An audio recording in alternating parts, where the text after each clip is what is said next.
Ani, Rochelle Charette in Dishnakas, Mishikan Dodem, Anishnaabe and Kwa.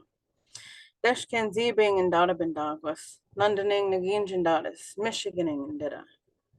Hello, my name is Rochelle Charette. I'm Turtle Clan. I'm an Anishinaabe woman. I belong to the Chippewa of the Thames First Nation.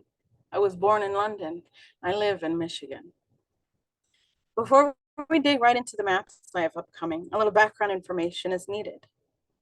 While I will be presenting some information about Minoman, or wild rice, within the Great Lakes region, my focus will be primarily within the state of Michigan and how important Minoman is for the indigenous peoples in the area.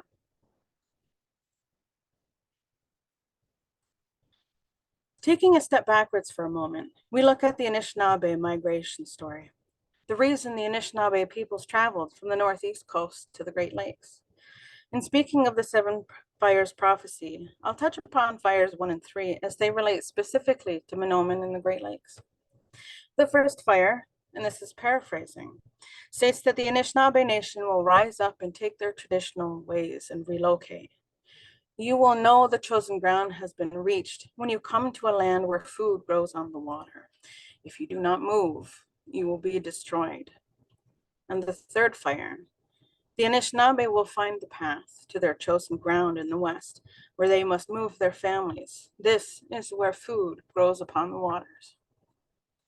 For more information about the Seven Fires prophecy, you can do a quick Google search, and there's a Wikipedia page that ties it up real nicely. Alternatively, some of this information is available in book format in the Mishomis book by Eddie Benton Benai. So the Anishinaabe people, made up of several tribes such as the Ojibwe, Odawa, Potawatomi, Mississaugas, Nipissing, and Algonquins, traveled from the northeastern coast to the Great Lakes to where the food is plentiful, lest they remain and perish. It should be noted, however, that each fire in the Seven Fires prophecy indicates a period of time for the people. It could be said that the first fire is when the Europeans landed on the coast. The Anishinaabe migrated from the northeast coast of the continent to a place where food grows upon the water. Minoman, wild rice, grows on the water. Here is the connection we see between Minoman and the Anishinaabe. It's part of our history of food, rooted in our beginning and the survival of our people. Fast forward a little bit and we see colonization, the growth of villages into towns and towns into cities, and what was once running paths between communities across the state. The earth and ground changes from grass and dirt to planks of wood and eventually gravel and cement. The passage of time invites evolution, and evolution means change. Through the history of man, evolution is inevitable.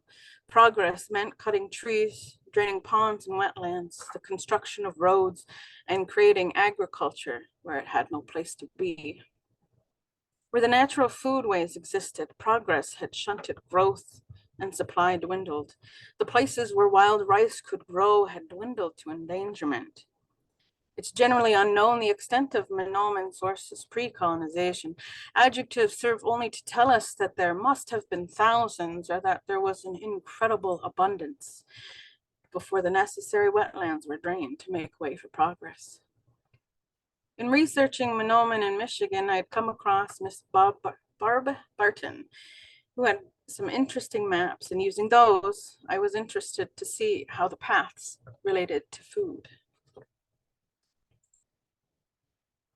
On the left, a map developed by Ms. Barton, where the black or dark dots indicated historic locations of Minoman within the state of Michigan. The lines you see is from another map of native trails that cover the state, connecting communities through travel routes of travel and commerce. On the right, another map developed by Ms. Barton indicating the existing Minoman within the state. The date of creation of these maps is unknown. However, I would estimate that it was made within the last 15 years. Comparing the two, historic and extant maps gives us an idea of the loss, not only of wetlands in the state, but the sources of Minoman. sources of native and traditional foods lost to human progress. I wish to take a moment and thank Ms. Barton for her work regarding Mahnomen and the Great Lakes area, specifically within Michigan. So what's being done? Wisconsin and Minnesota seem to have progress in hand as they bring Mahnomen back to their communities, with policies and practices in place for enriching their beds. Granted, climate change has caused fluctuation in growth. In some years, the harvest is better than others. The programs are in place and the recognition is there. Tribal communities continue to fulfill their duties as stewards of the land. However, through research, Michigan needs help. Article after article stating that help is coming and that funding is being rewarded. Commissions in place. However, Mahnomen requires action. How can we enrich the water quality? How do we stem flooding to protect the rice from waterfowl like geese and disease, or mitigate excessive rainfall or hail?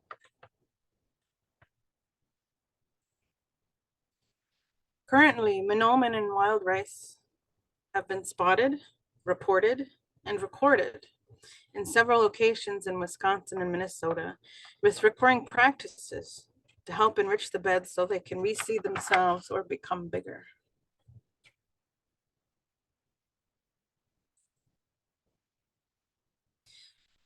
It was disheartening to see at the beginning that there were not many areas for wild rice growth in Michigan. However, the collaborative Great Lakes Mahnomen Project plans to help. They have partnered with the Great Lakes Restoration Initiative, with the BIA, or Bureau of Indian Affairs, and NOAA to set aside funding for numerous projects, not just within Michigan, but throughout the Great Lakes region, including Wisconsin and Minnesota. Hundreds and thousands of dollars to bring back adjectives like abundant and incredible when referring to traditional food. Steeped in history and traditional knowledge, stories we can keep telling every generation for generations to come. The land provided and can provide again.